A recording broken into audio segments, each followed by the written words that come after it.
Thanks, guys.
I just can't let you go.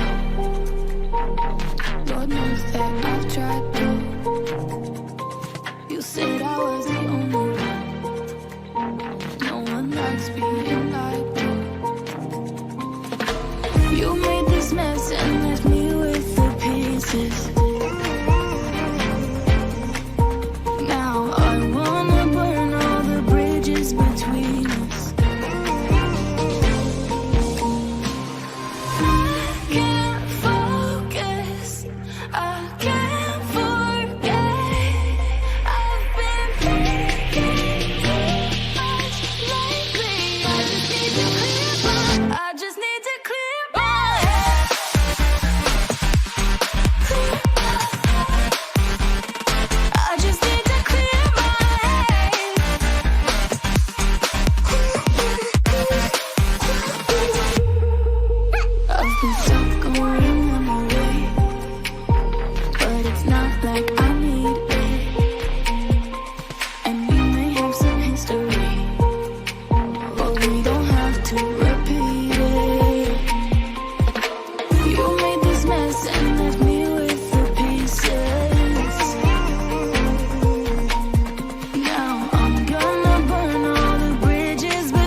What does perfect even mean? Is there even such a thing? Oh, can we switch up all the rules and imagine a utopia? Darling, I'm just so fed up with these expectations. They keep weighing me down. My heart is begging me to get the hell out of my head. I'm trying to live inside the upside down for a minute and pretend. Honey, I'm a perfect 10, whoa, whoa. Honey, I'm a perfect 10, whoa, whoa. And if I say it enough, it gets ingrained in my head, and I start to see. Honey, I'm a perfect 10. Honey, I'm a perfect 10. Honey, I'm a perfect 10. Honey, I'm a perfect 10. Whoa. Honey, I'm a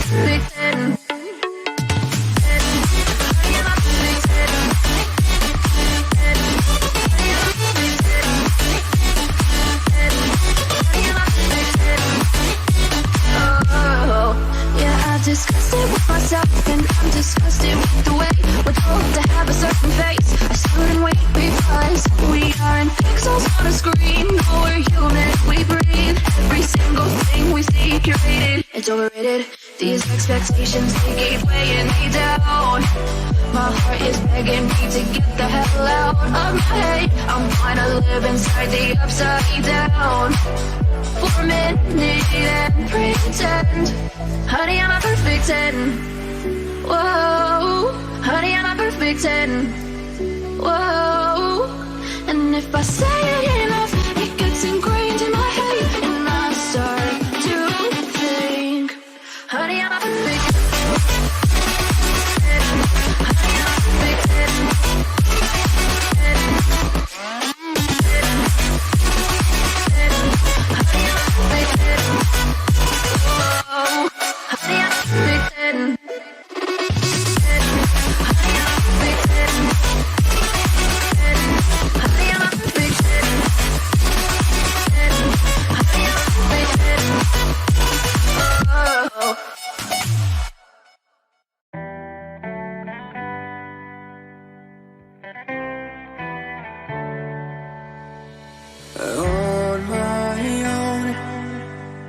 But I don't know why you hit the road, but you don't realize I won't look back when you're around.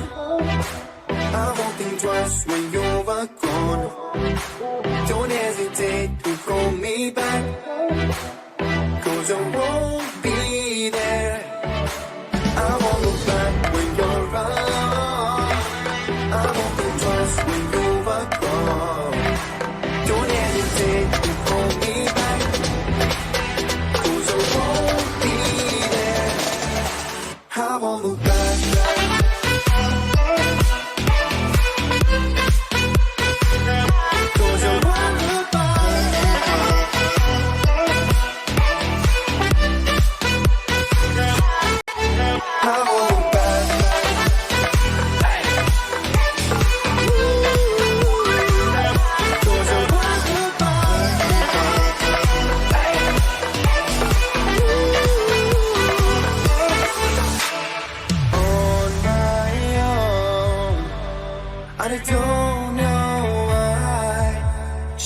It's not your fault, but you don't realize that I never want to watch the truth in your eyes. You're the light that makes me blush. I won't look back when you're around. I won't think twice when you're gone. Don't hesitate to call me back, 'cause I won't be there. I won't look back when you're around. I won't think twice when you're gone. Don't hesitate to call me back, 'cause I won't be there. I won't look back.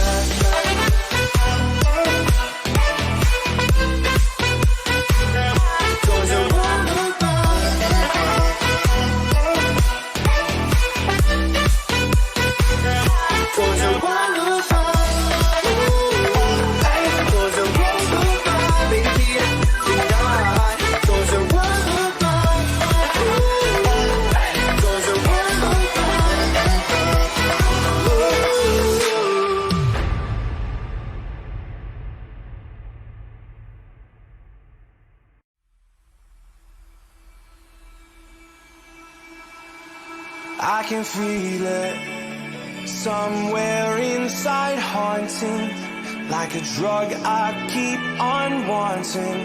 There's a love that fits so perfect it's hard to believe. There's a reason I can feel my heart stop beating, and the air gets tough just breathing. I'm alone but I'm still feeling like someone's with me. It's strange, I know, but I feel like you're here with me, like chasing gold.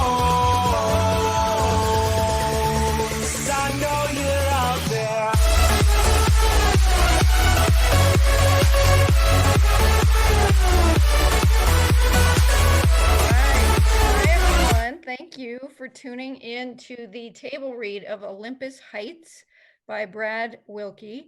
My name is Heather Pilder Olson. I will be your moderator and your narrator today, and I would like to introduce our writer and our producer who's here to give us feedback. Brad Wilke is co-founder of the film publicity and marketing agency Smart House Creative and the brand engagement director at Filmic Incorporated, makers of Filmic Pro.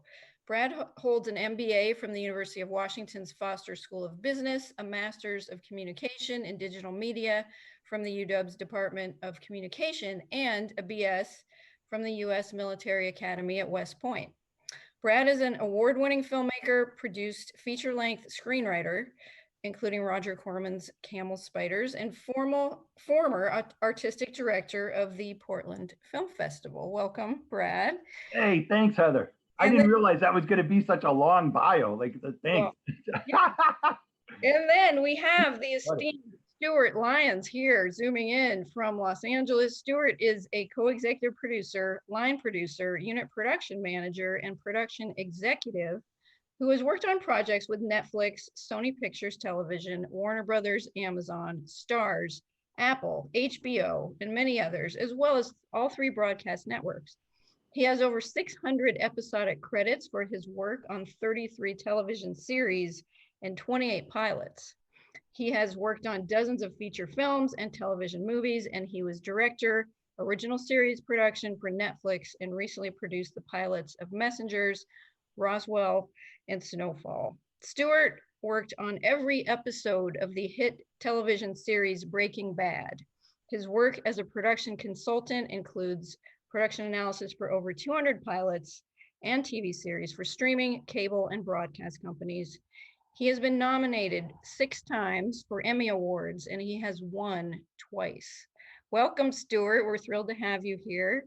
So the way this is going to work, we will let Brad tell us a little bit about the story, and then we'll launch into the reading. And then afterwards, we'll let Stuart give some feedback for our writer, and then we'll open it up for the actors to give some feedback as well. So Brad, take it away. All right. Thanks again, Heather. And before I truly get started, this project was developed through the Green Room, which I'm sure you've heard about over the course of Seattle Film Summit, but it was one of easily the best, probably the best decision like I've made in my screenwriting, the burgeoning career that it is. It's been wonderful. So this came through as a pitch, development meetings developed, and then I wrote the pilot. So the basic idea, so this is, it's called Olympus Heights, and it was written as a 30-minute animated, this is the pilot. And, thinking that this would be ideal for like a Comedy Central or an Adult Swim maybe, or, one of the like Hulu or something like streaming. Originally, I think the plan was to make it for Quibi, and I don't know if that's gonna fly anymore. So, you're gonna read the full 28-page pilot, and it's set in a couple of different places, Mount Olympus and also a Florida trailer park. And the idea is, wanted to create something that was absurdist, that was satirical, but also a lot of fun. It's also not for kids, is one of the main things, but it involves Apollo and Aphrodite, 2 of the Greek gods, being banished by their dad Zeus down to Florida to learn some life lessons. And then it just kind of goes from there. And wanted to find a way to sort of balance like this giant resort on one side with this trailer park on the other side, maybe dig into a little bit of the wealth, the inequity that we see, and, but also like wrap it all like in a fun, like absurdist package. So anyway, it's Olympus Heights. It's a comedy. This is a great team of actors.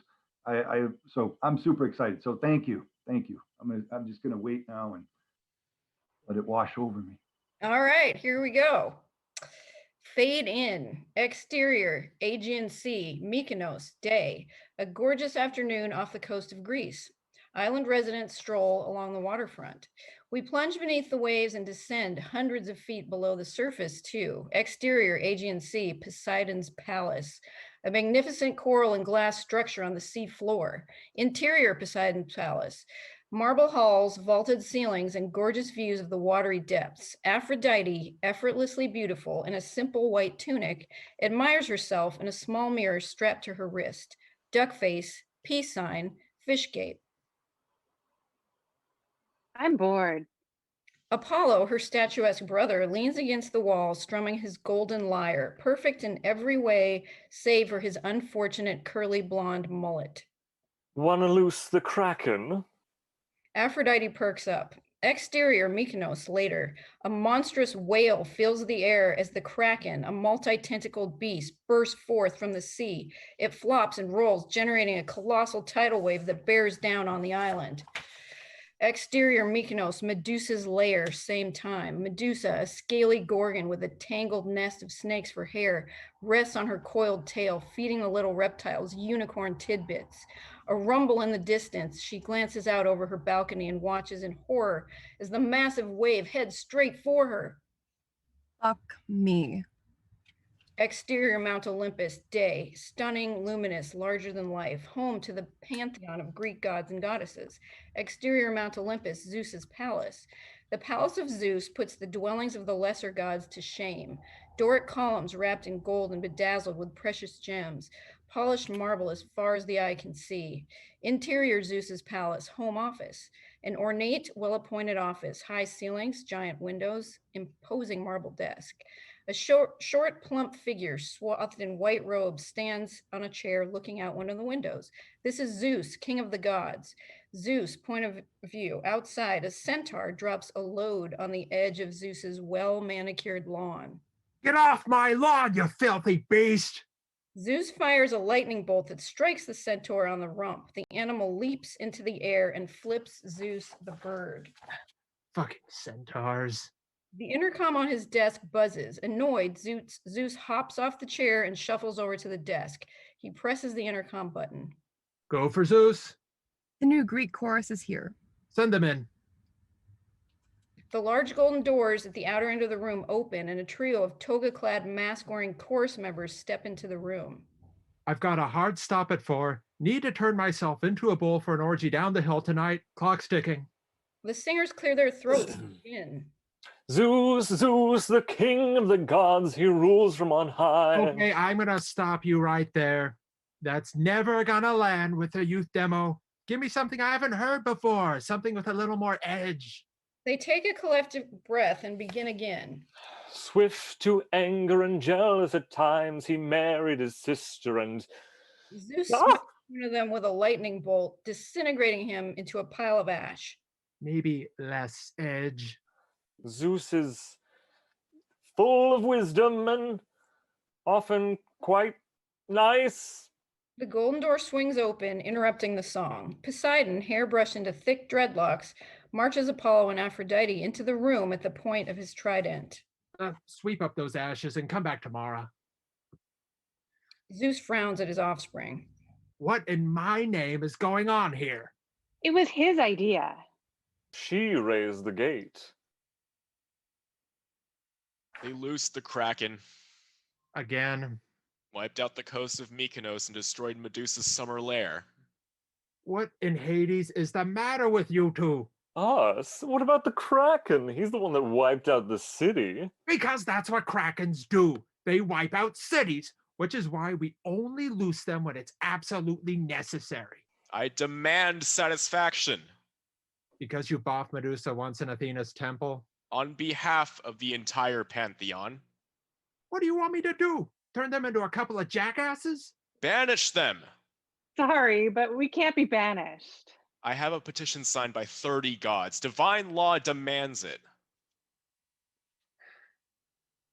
We'll need to verify those signatures. Banishment is a tedious process that requires lots of due diligence. Perhaps Hera would like to know about the affairs you've had since you last pledged your faithfulness. Europa, Electra, Persephone, twice. Shall I name the immortals as well? You know what, kids? Your uncle's right. Our uncle is also an epic phallus.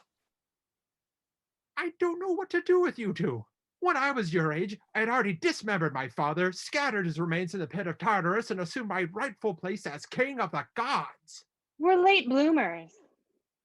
Late bloomers, my tookus. You two need to get up and get your shit together and grow up. We'll get right on that. Can we go now? Poseidon blocks Apollo's path with his trident.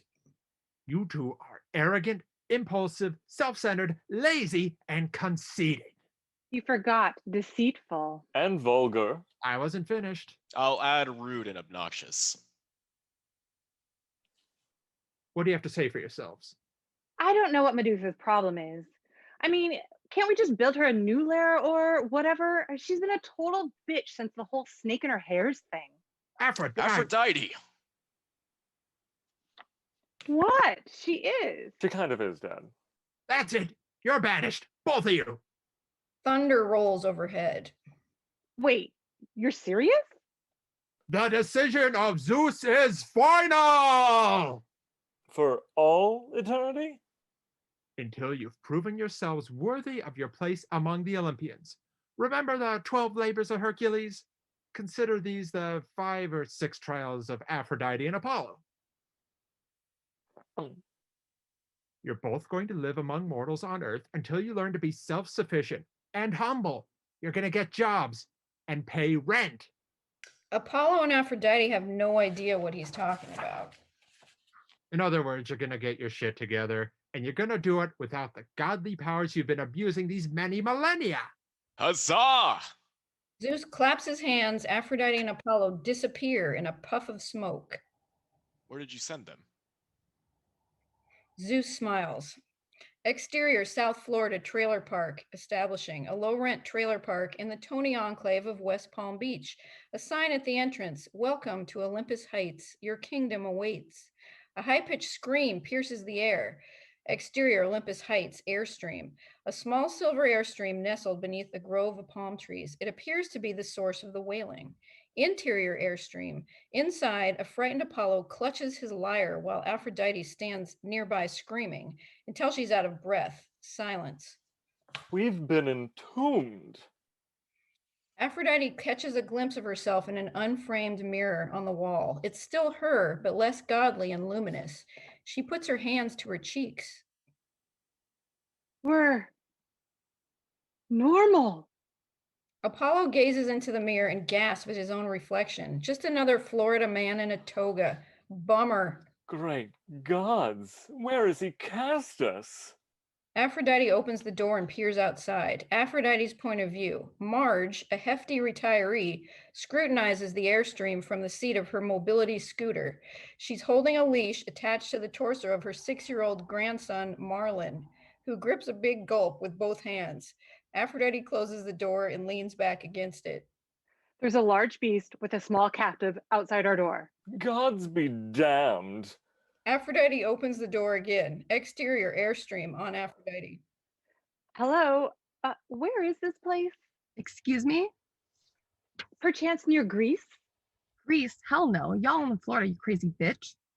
Marge cackles, shaking her head in disbelief. She steps on her scooter's accelerator, jerking her grandson along behind her as she rolls away. Aphrodite stands dumbstruck in the doorway. Interior Airstream. Aphrodite slams the door and locks it behind her. It's Florida.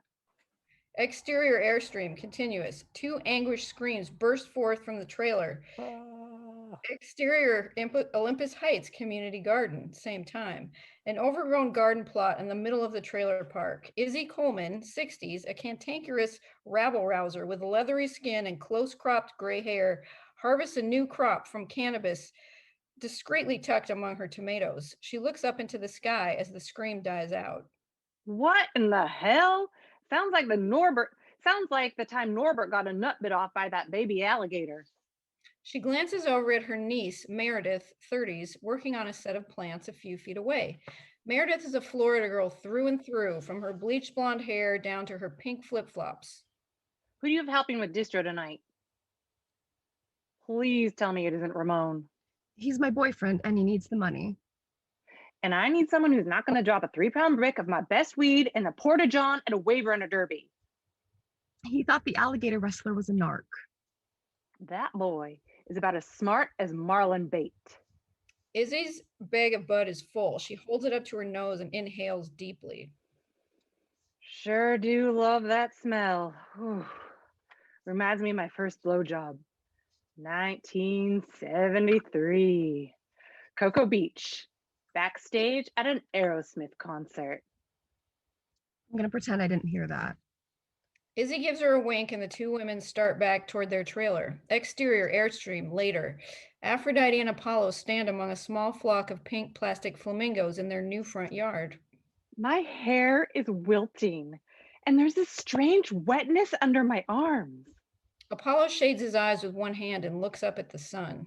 Perhaps Helios can rescue us. Helios, it's Apollo. Helios! I'm hungry. Exterior El Pantano Dorado restaurant. A sprawling compound in the Greek revival style across the street from Olympus Heights. The perfect place for people with lots of money and little taste to see and be seen. Exterior El Pantano Dorado outdoor restaurant. A barrel-chested man in an ill-fitting toga gazes across the street at Olympus Heights. This is Freddie You Betcha, 50s, and the boisterous, crass owner of the El Pantano Dorado. Freddie's point of view, in his mind's eye, the trailer park morphs into a sprawling golf course. Excuse me, Freddie? Freddie turns to see Lara Rodriguez, 20s, a management trainee in a pastel toga, standing behind him holding a clipboard. So we're still short 2 banquet servers from the temp agency. If they don't show up soon, we'll have to... Freddie holds up his hand, cutting her off. He points across the street. Lara turns to look. Lara's point of view, 2 people wearing togas in the Quick Stop parking lot. Bingo. He turns back to Lara. Well, grab those idiots and bring them over here. Right away, sir. Freddie pulls the plastic laurel wreath off his bald head and tosses it to her. And get me another wreath thingy. This one's giving me a rash. Exterior Quick Stop, same time. Aphrodite and Apollo stand in the parking lot. Perhaps if we act like gods, these mortals will believe we still are gods. Apollo nods. It's worth a try. A trucker-capped man walks out of the store, double-fisting a pair of corn dogs. Hark, a mortal with 2 golden meat shanks from within the temple. Apollo reaches out and grabs the man's corn dog. My friend, will you not pay tribute to your gods? We are hungry, for we have traveled far. The man looks at him like, what the fuck? It is I, Apollo, a god of music and poetry. He points a thumb at Aphrodite. Surely you recognize my sister, Aphrodite. We are children of Zeus, gods of Olympus. Give me back my corn dog, asshole. Trucker Cap snatches back his corn dog. Inspiration strikes. Apollo pulls out his lyre. Perhaps this godly verse will change your mind. Apollo tickles the strings. They are badly out of tune. His voice cracks as he sings. Shanks of meat for the gods. Nice thick shanks of meat. It's usually much easier to summon the muses.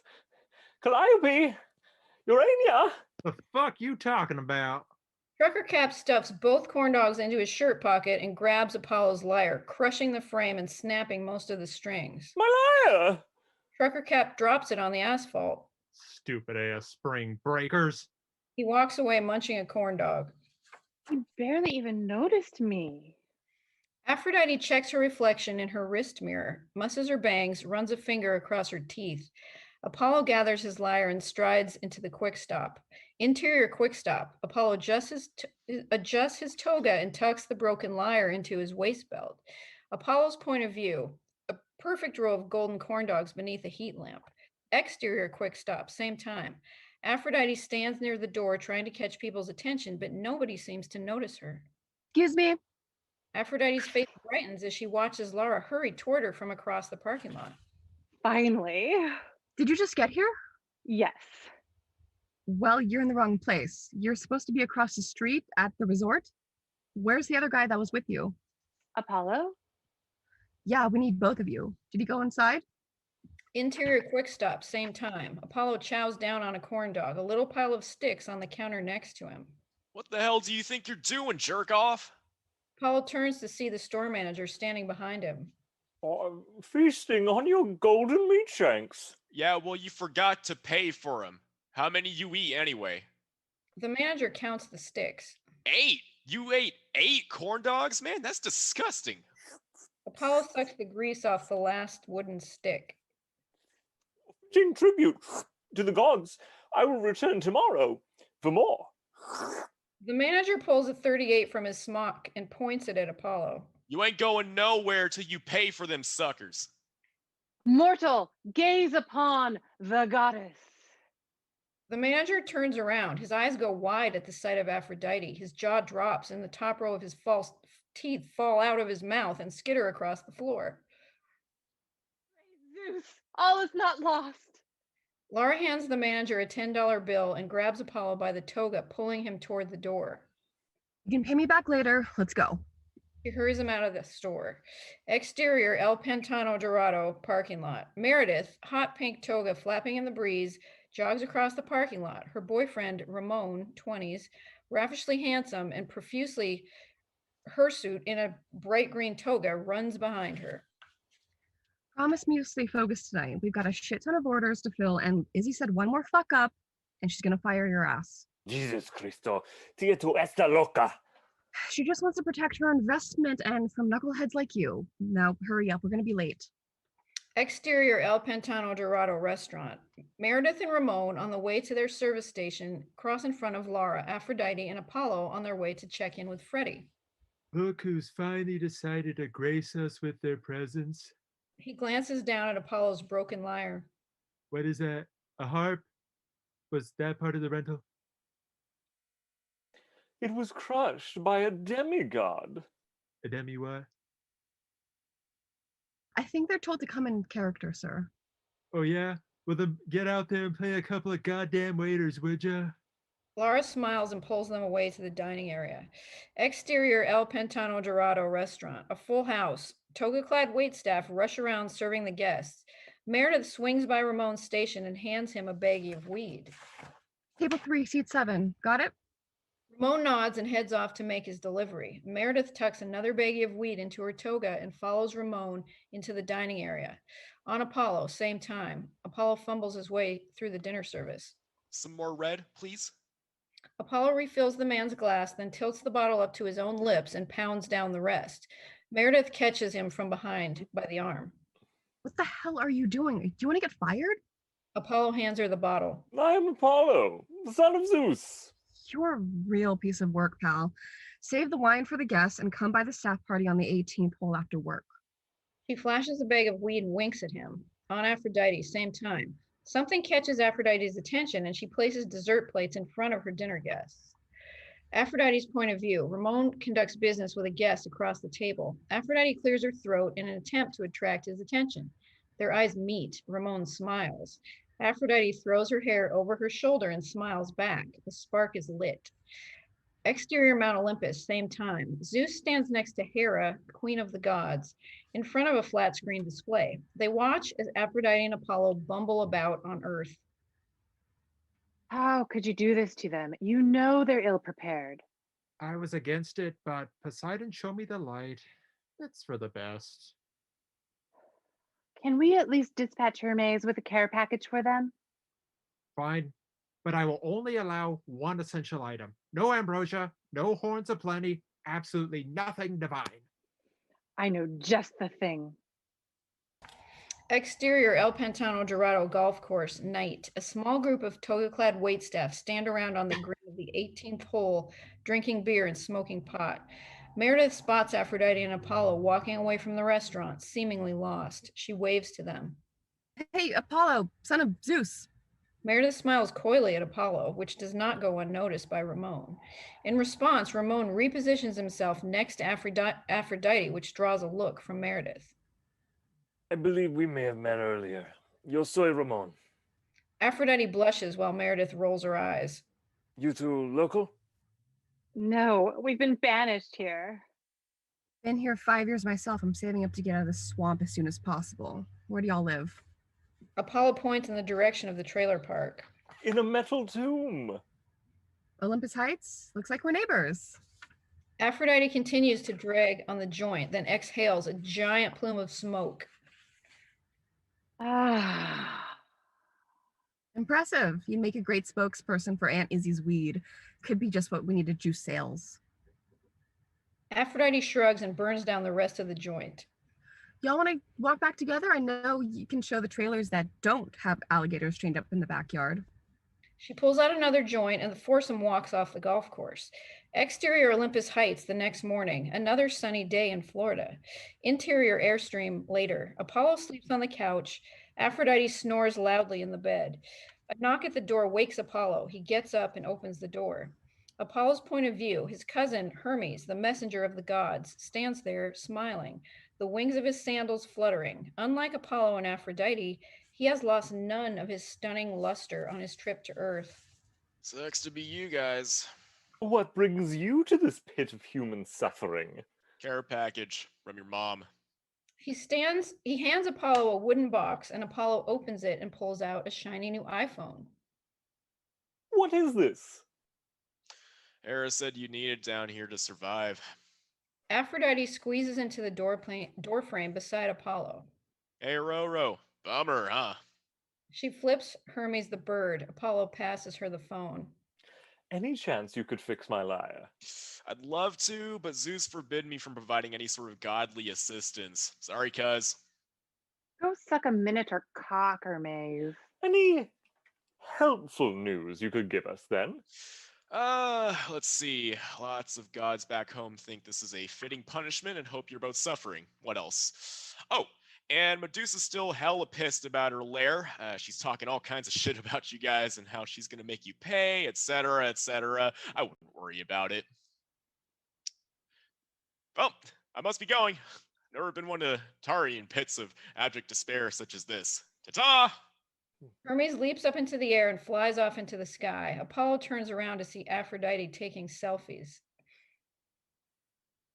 It's like a mirror, but better. I'm going to get meat shanks. Do you want anything from the temple? Aphrodite ignores him. She's too busy taking selfies. Exterior Florida swampland later. A hot, sticky swamp swarming with mosquitoes, alligators, and other creepy crawly things. The water bubbles. A gator? Nope. Slowly, something emerges from the water. A mess of coiled snakes atop a sickly green head. A thick, glistening torso. Finally, a scaly tail topped by a rattle. It's Medusa. As the Gorgon steps onto the shore, she gracefully morphs into a gorgeous caramel-skinned woman with thick dreadlocks. She slings her bow and quiver over her shoulder and starts walking toward Olympus Heights. Fade out.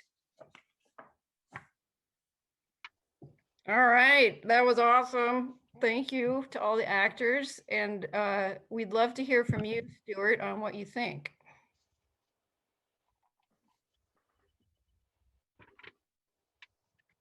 Well, it was designed for a venue that is not with us right now, nor likely to return, which is QB. What show would you compare it to in terms of sensibility? I was BoJack Horseman.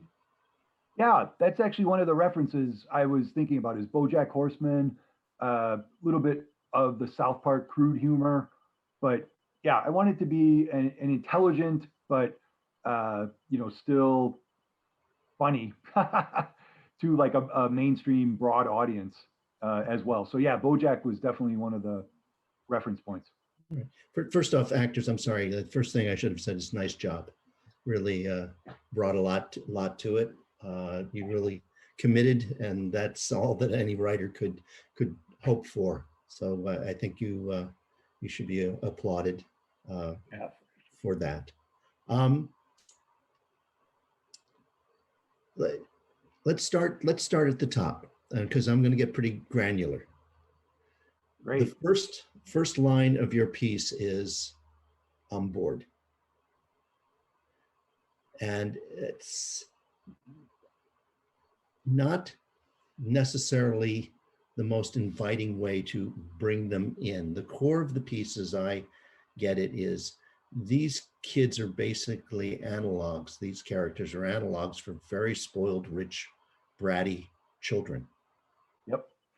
I think I want to see them right at the top. I know that they get to start messing with Medusa pretty quickly. But it hitting the spoiled beat at the top, I think is really important for framing the intent of what the piece is going to be. Mhm. Part of that for me is differentiating their behavior from Zeus's. If Zeus is immature, and he appears to be at the first introduction, he changes slightly as the character moves on in the story. But if Zeus is immature, then yes, I kind of get where they got their immaturity, but the apple hasn't fallen far enough from the tree for me to understand really his objections or dilemma. Does Medusa, what are the stakes is something that I kept coming back to in my notes all the way through. If they don't grow up, what happens? They stay there? Do they have to pass a test? What is Zeus looking for? What would be a fun way of differentiating this Zeus from, I mean, he seems as bored and as capricious as his kids. If he were something a little different, I think it could be, oh, I used to be like you, and now, you know, I've tried everything I can do to make you grow up, and now we need to move forward into what that remedy would be. And Right. I think that the more that the characters can be contrasted in terms of their, you know, age, maturity, the more your comedy is going to stand out. I think that there was a nice bit when Medusa, you know, you hear that she's enraged, but you're hearing it through a proxy. Did you consider bringing her into the court and making her case against the children directly? Excuse me. No, that's a great idea. Okay, because then she's really, you know, demonstrating how, you know, how upset she is. You know, Yeah. Look, like I could deal with the fact that they destroyed my palace, but they killed one of my snakes. Yep. Yeah, I love it. Okay. So that is another way of approaching it. I don't know, and I'm not prescribing which way to take Zeus, other than to differentiate, you know, from the children. But if Zeus is saying, I used to be like this, but I'm very different now, then we should see him being very different now. And the fact that he managed to raise spoiled brat children, you know, he never should have sent them to that private school with Plato. I mean, it's just, or actually Socrates was accused of ruining the children of Athens. It's one of the reasons they gave him that drink. But I mean, you can refer to those things and have, I don't know whether you want to have a trial. I don't know whether you want to have, you know, bring the teacher in saying, look, you know, what do you expect me to do? You know, it's the classic argument of every high school teacher. You know, I can't turn around your children when you've misraised them for 17 years. Yeah. That's, I mean, the big thing was I was trying to like get through that part and get Apollo and Aphrodite down to Earth as quickly as possible, just to move it along. But I love this idea that you're saying about sort of this, like a trial or something, and bring out, you know, It doesn't have to. Medusa in. Your instinct is correct. Get them down to Earth, get them into the next dilemma. But let's be very clear on what the stakes will be. Right. And what's their view of their father? Is Zeus getting older? Is he forgetting things? Why keep his wife off camera as well? Introduce the family. And what are we going to do? And, right. There's various other gods. When you say the gods are weighing in, and that was a terrific piece that Neil was a great messenger. Let's see that. Let's see their demands for justice. The nice thing about animation is it doesn't cost you, well, it does cost you a bit more because you have to get more voice actors, but it doesn't really cost you. You don't have to build a bigger set. Right. You just have to draw them. So have more. You can have a little more fun there, I believe. Yeah, great. I need to understand really the terms of their banishment. You kind of headed in I think a good direction. The 12 labors of Hercules, and Erik kind of was referring to that. Obviously referring to your script, but are there specific goals? Is there a monitor there? Would you consider having another character who's basically, calling back? Is this person known to Zeus, or is this person that Hera has put down there and says, if anything happens to my children, you're toast? Yeah. But I like that idea also of sort of like somebody like keeping track of what they're doing. And I think that could be like a really additional funny character to have in there. Yeah, you might, certainly based on one of the gods. Yeah, right.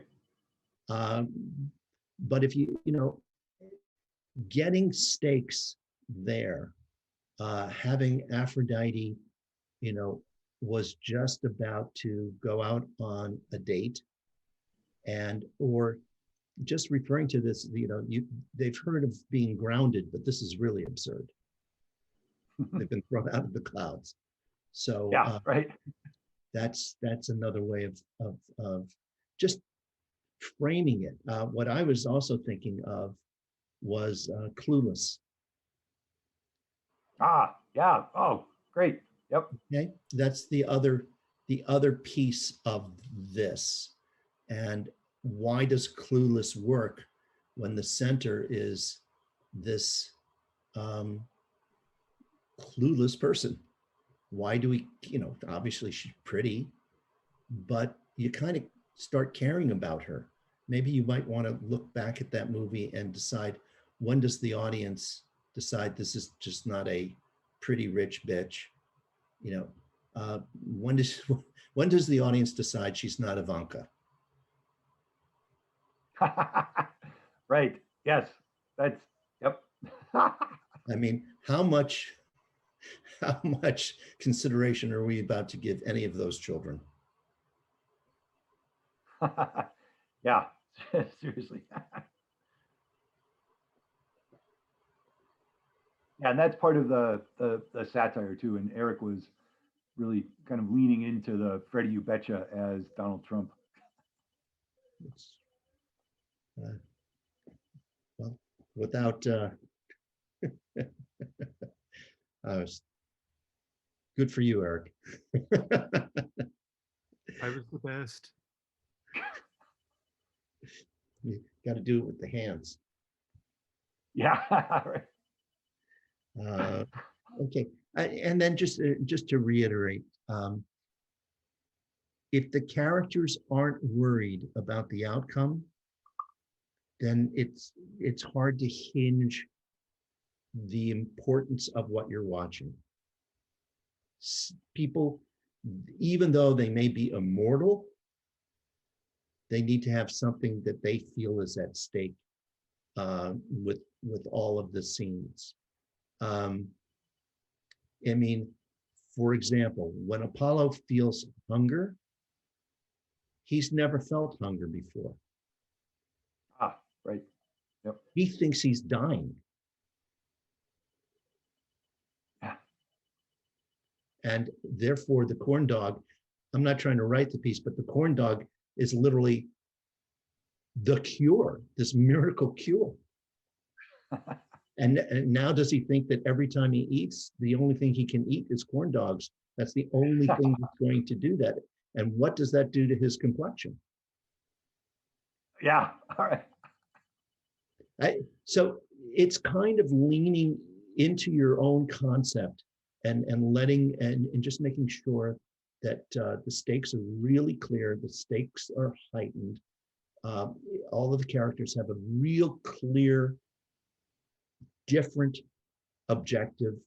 I don't know whether Apollo is being groomed to take over the family business, and what he really wants to be is a rock and roll musician. I mean, you can play those kinds of attitudes, I think, to a great effect, because, you know, everybody has rotten children. Yeah, and you know, just building off of that, that was something that this, you know, where it's going, you know, if there's like a season 1, is that Aphrodite would potentially become like sort of like a, you know, like a social media influencer around marijuana culture, you know, cannabis culture down there, and then, you know, Apollo with his lyre being broken and sort of like he has to learn, he can't lean on the muses and has to kind of learn like to do that stuff for himself. And I think the idea of even taking that farther into him, you know, sort of like, you know, playing in a bar band or something like that, I think that could be pretty funny. So I think it can be very funny, and I think it's also, you know, sometimes we refer to people with talent as being kissed by the gods. Yeah, right. And I think you can make that literal. If Apollo picks up an instrument, you may choose to have him play it better than anybody else ever. Or conversely, you could have him that he can't play it and he's completely flummoxed.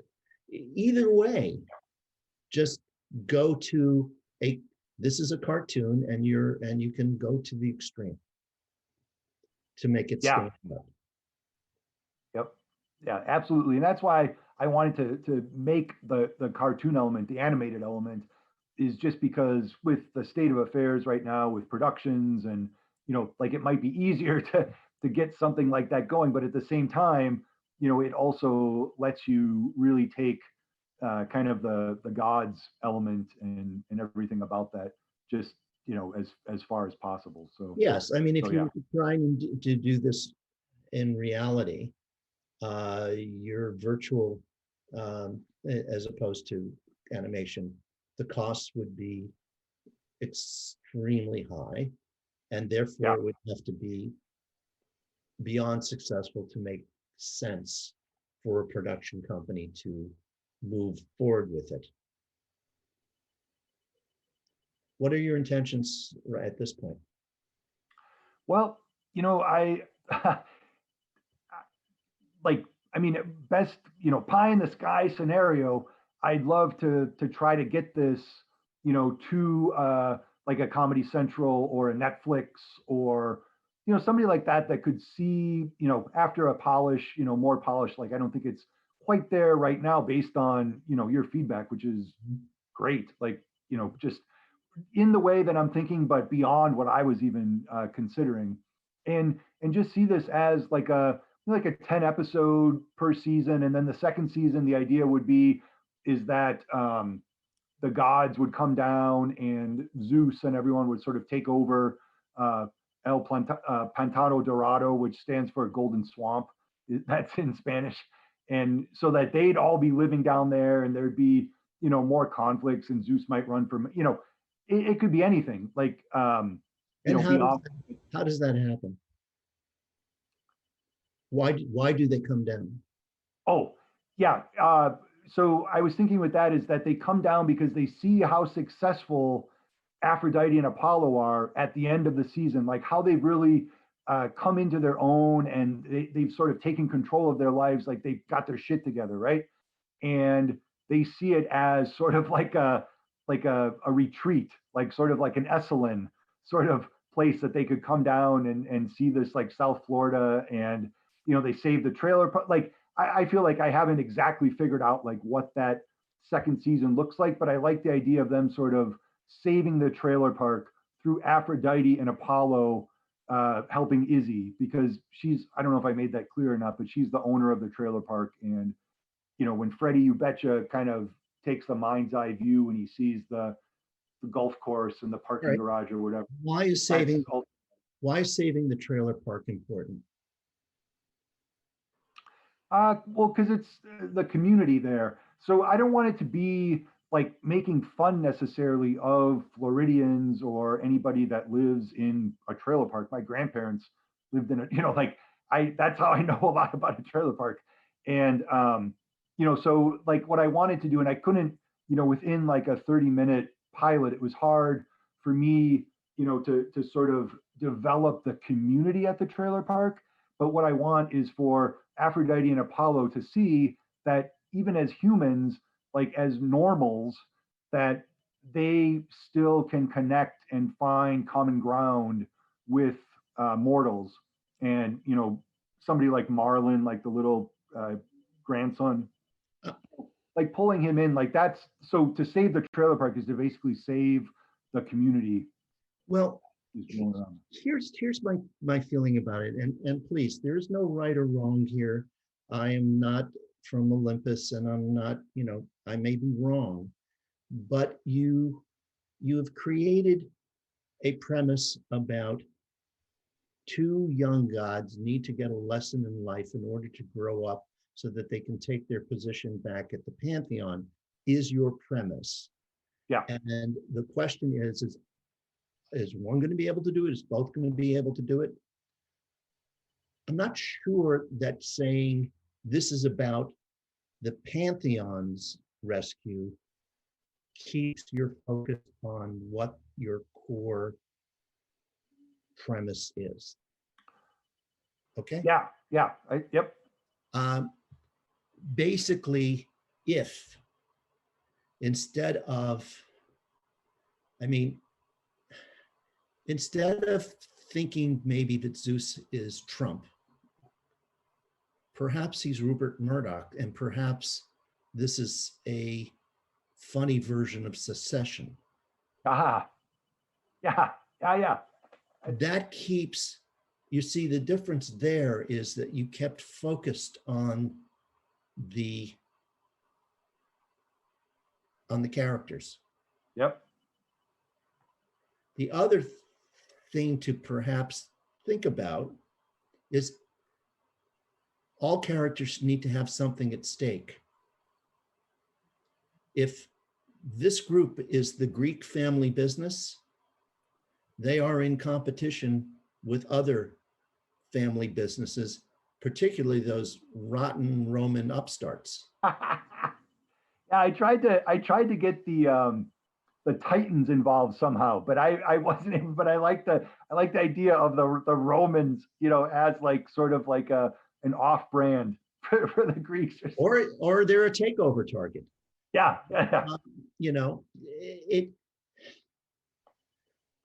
Make the kids rotten like spoiled rich kids. Make the I don't know that there's any gods that even approach what Elon Musk is right now. Yeah. Pick those characters, and when you write your characters, just commit that this person's actually that other person. Aphrodite is, who do you want? Do you want her to be Ivanka? She's beautiful, she's smart, and she is clueless. Right. That's a great idea, Stu, in the sense of like compare it, like, because that's what I feel like really sort of like just like jump straight into the satirical potential is to take, it's almost like Dante's, Inferno, where you're going through and seeing, and that's what I'm going for, essentially, is to be able to just like turn a mirror or something on our current society, but do it in a way that is, yeah, it's funny on that level. But if you look at sort of like the second level, the subtext, you see the Elon Musk, you see my light just went out in here. So gods are telling me something. It's a sign from the gods. Put another quarter in the meter. Anyway, so that's kind of the overview. It is sometimes a technique when one is writing a script to cast the script, even though the idea that you're going to get Brad Pitt for your role is absurd.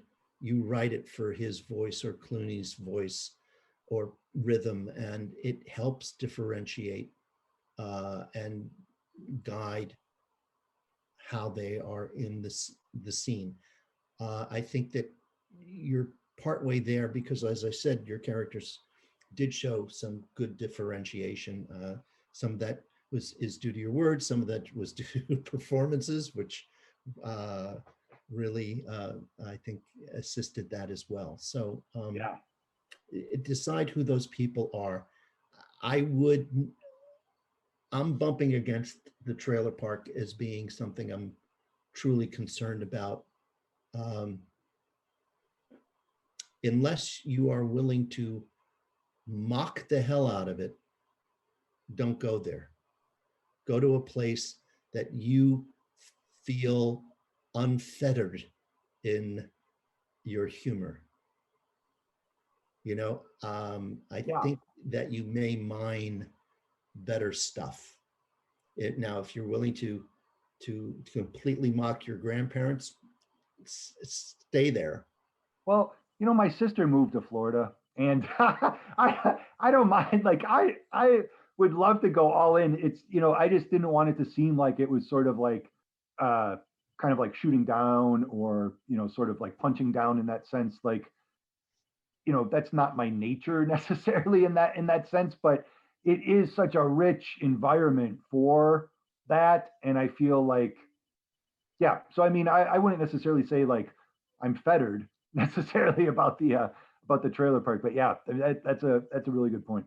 Yeah, find someplace that put them in the Trump Tower, put them somewhere where you're going to have complete fun and feel no inhibitions.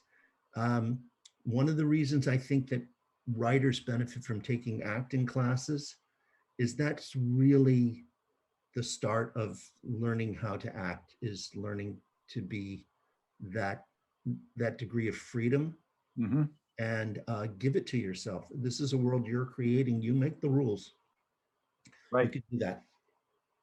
I think that's excellent advice, and it's a great segue. I want to apologize to our actors because I was supposed to allow you to introduce yourselves in the beginning, but because we have time now, I'd love to go around and just hear from each of you about who you are, what you do, and if you have any specific feedback about the story, that would be awesome. So I'm going to just call on you in the order I see you on the screen, if that's okay. And I'm going to start with Amanda. Okay. I'm Amanda Johnson. I am an actor and a writer.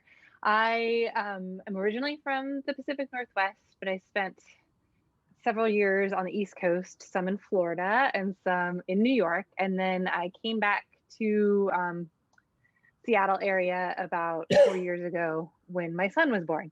And I don't have any feedback in particular on the script because I thought it was just so much fun to read. It's so much fun when you get a comedy. And I told Brad this yesterday, but since I spent some time in Florida, I really see some of these characters that really brought to life a lot of the people I had come in contact with when I was there. So it's just really a great pleasure to be here and reading your script. Well, thank you so much, Amanda. And I love, like I said, like the rehearsal was so much fun and everybody did such a great job, and you even, did better today. So I'm so grateful because, Wow. it really does bring another element, another layer to it. And, you all brought it. So yeah, thank you. Thank you. Thank you. So much fun. Okay. How about Rhea? Hi, my name is Ria. I'm originally from Seattle, Washington, and then I've been in LA for a year and a half now. Just that hustle and the grind of just auditioning and then acting classes. Um, Same. I don't really have any critique on the script. I thought it was really just fresh and like different. I think that's a cliche when everyone says a script is fresh and new, but I think it truly is. And I think that's what made it so captivating in the sense of just this is so different. And I think it could really engage audiences and make them think more, especially with like animated TV shows. Oh, yeah. Thank you. Awesome. And then Duncan, who's playing Apollo. Hi there. My name is Duncan Sterbaskell. I am an actor, production designer, and a writer, among other things. Woohoo! I don't have any specific feedback other than there's a moment in the script where Apollo goes in a quick stop, and I believe Laura is with Aphrodite, and since they were the only three people there, there's like a question they ask, where did he go? I don't know. I think it seems it would seem obvious to those characters that he just went inside. Yeah. Yep. So maybe that scene could. It just seems like a filler scene that doesn't need to be in there. Maybe she just falls in. Yeah. Great. Thank you. That's it. Thanks Okay. for And then Neil. Hello, everyone. I'm Neil, and thank you, Heather, and thank you, Brad, for having me read today. And thank you, Stuart, for being here as well for your feedback. And I think Stuart really hit it on the head right there with. I think the concern with, like, you said earlier that you were concerned with like punching down. I think with this being an animated platform, if I think the more you lean into the sort of absurdism of all the situations, I think just inherently that'll make it funny and not really like you're just poking fun at these types of people just to poke fun at them. Right. Because I think with examples like South Park, they have all these crazy situations, and they might be, quote unquote, making fun of a certain demographic each episode, but I think the sort of the platform that it's on inherently just makes it funny, and people know that it's like a parody, and I think this this location that you've put these characters in is perfect for that. So yeah. Cool. Thanks, Neil. Yeah. And then Erik. Hi, I'm Erik, actor, of course.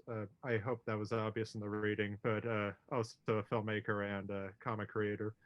And I had a great time reading the script, and especially hearing the other actors as well. Duncan, it's so hard to act against you because I crack up every time you come out with your Apollo voice. But as far as feedback goes, I enjoyed the premise, thought it was hilarious. The only thing I would say is that to me, for the characters I was playing, Zeus and Freddy seem to have a large overlap of characteristics, and if they're trying to parallel each other, like further on the series, that could be interesting. I guess my only end, it's what Stuart was saying, and I enjoyed your feedback as well, listening to that, is maybe finding a way to differentiate the two characters just a little bit more. Yep. Because at this point, they're both, these conceited a-holes, and even if they are, just there's many different ways. I mean, there's the way that I am and the way that other people are. So, Yeah, totally. And I think that the comment Stuart made about, maybe one of them is Rupert Murdoch versus Donald Trump, or something, to be able to, so it's in the same ballpark, but yeah, they are supposed to be mirror characters like that. But I like the idea of finding like what those, like, kind of drawing that line there, like you were suggesting. So yeah, that's great. Do we need more Freddy in the script? Yeah. Yeah. Thank you, actors, for your great performances and your ideas. And Stuart, your feedback is just excellent. It's great for the rest of us who are also writers and producers to hear ideas from someone of your caliber with your expertise, and it gets all of our wheels turning. So thank you for being here. Pleasure. We have one more script reading coming up right after this. For those of you watching, if you want to stay tuned, my screenplay, 38 Minutes, is coming up next with feedback from Christopher Lockhart. And I am excited and a little terrified, and we'll see some of you for that one as well. But Stuart, do you have any parting thoughts for us before we sign off? No, I mean, it's always great to hear your words spoken out loud. It always adds a distance that allows you to both appreciate and to critique that you can't do when you're just reading, or it's more difficult to do when you're just reading it to yourself. And I think the dialogue worked well. When it comes to selling this piece, I think you're going to have to work out what your arcs are going to be for at least 3 or 4 years. And don't feel like you're trapped in the trailer park, even should you choose to, keep it there. Part of your freedom will be to pick the most appropriate place to have your stories and to complicate your lives' characters. And then just think about whatever they do to take 2 steps forward, they've got to take pretty much the same number of steps back if you want the series to continue. There are series that are the exceptions to that rule. Breaking Bad was one of them, where the character did in fact change over time. But for the most part, the people in the office stay the people in the office.